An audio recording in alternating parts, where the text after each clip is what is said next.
Bu kalsın soruya. Çünkü bir çok olacak.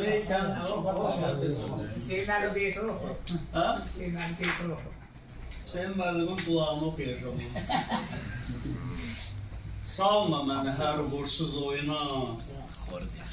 Dil quruyan, könül dinən günündür.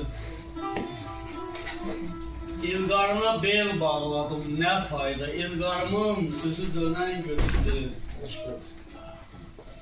Dağ döşündə qara batdı cığırlar. Yol azdılar, tərs keçilər, sığırlar.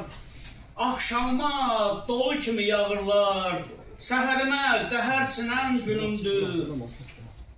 Qoy qapılar açıq qalsın, bağlama. Yetişməyib, yar göndərən bağlama. Dəli ozam, kərəmi çox ağlama. Kərəmiyə yanıb sönən günümdür. Dövrə vurur soyuq yerlər başımda. Dövrə vurur soyuq yerlər başımda. Bir ağrılı kədər qalıb uşumda. Çırpınıram ən pərişan yaşımda.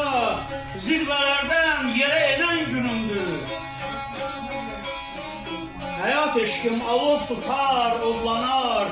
O alova sevən ürək qatlanar. Şair vahid atdan düşər, atlanar. Ağ atıma yenə enən günümdür.